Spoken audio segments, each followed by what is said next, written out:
Hello guys, I hope you are all doing well. I have a chinchin recipe for you today, and for those of you who are returning, I thank you so much. I appreciate you so much. Just want to let you know. And for those of you who are new, I thank you so much, and I hope that you subscribe and hit that notification bell so that every time I upload a video, you are the first to get the video. Without further ado, let's get into it. Let's get started.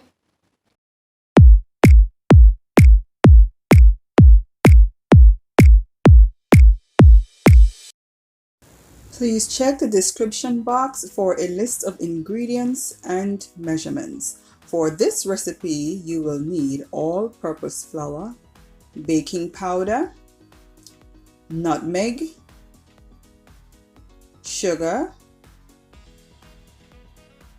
and a sprinkling of salt. Combine all the dry ingredients very well. Then add your butter.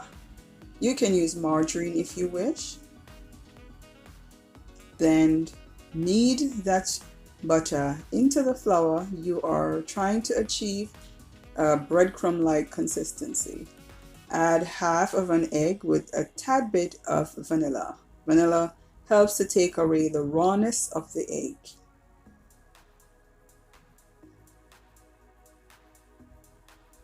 Work it very well. Then add coconut milk from the can. Work it into the flour.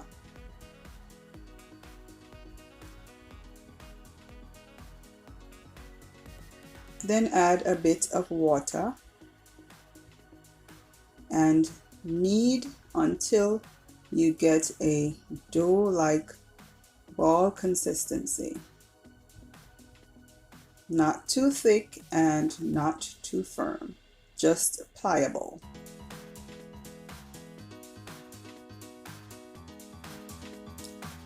After that, let it rest for about 15 to 20 minutes. Then you're going to get a clean flat area and dust it with a little of the flour. You will need a rolling pin. Put a little bit of flour on the dough. After it had rested for 15 to 20 minutes, separate it into two and roll away.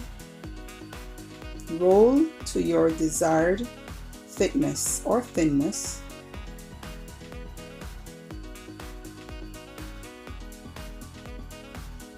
We're trying to achieve a square, so use your cookie cutter or your pizza cutter and you're trying to get a square.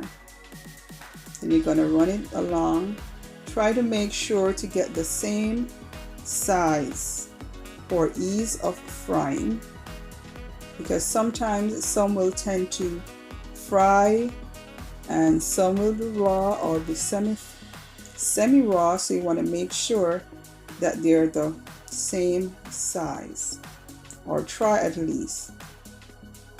If you're having difficulty to get it up off the table or the flat surface, then just flour your fingertips, or you can flour the cookie cutter or the pizza cutter, whatever you call it, and gently move it under the pastry to get it up off the table.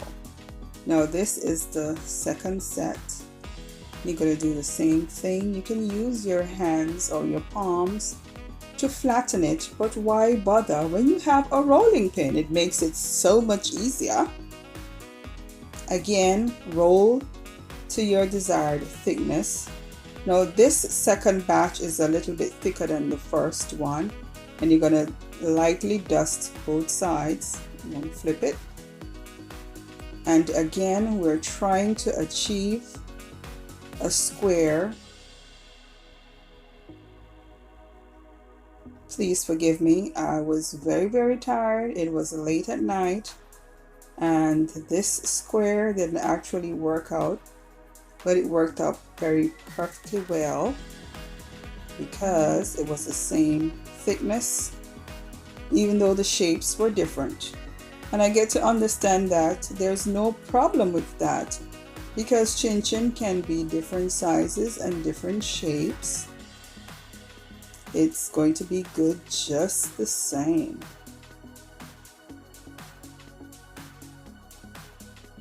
You're going to roll it lengthwise again, and then you're going to roll it in the opposite direction again to get your squares or smaller pieces.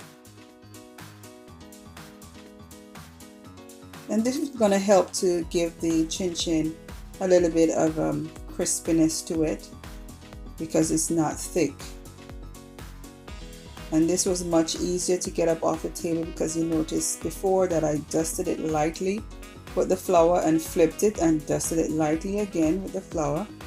So it's a little bit easier this time to get up off. You want to make sure that you get a plate, a dry plate, to put them in before you fry them. And you are going to start with your frying. Get a thick bottom saucepan, as well as it must be deep, because you have to use a good bit of oil, preferably vegetable oil, to fry these chinchin. And make sure that you test it first with one piece, because if you pour all of them in there and the oil is not hot enough, it's going to be a big mess. And if you have to adjust the heat along the way, then do so. When you put it into the oil, you want to make sure that you give it a little bit of a stir to separate it. And keep stirring. You're going to fry until you get that deliciously looking brown golden color. And this is the third set. Or is it the second set? I think this is the second set. Yes. And again, fry to a lovely golden color, crispy and nice.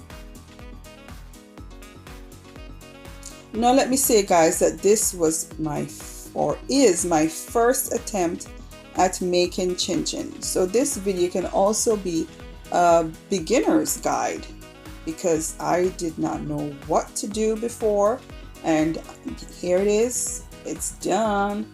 And let me tell you guys, it was delicious.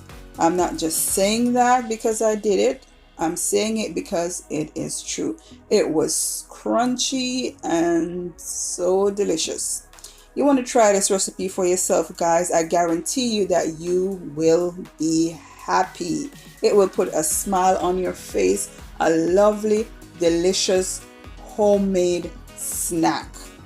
Yes, it's Nigerian, or it's African, I should say, but I'm more familiar with the Nigerian recipes.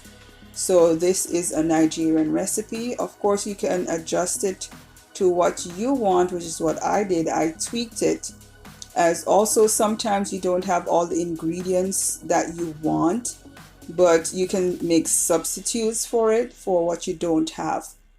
Okay guys, thank you for watching this video. Thank you so much. I want you to go ahead and subscribe if you haven't. Hit that notification bell so that you get notified of future videos as soon as I upload. Share, like, and comment.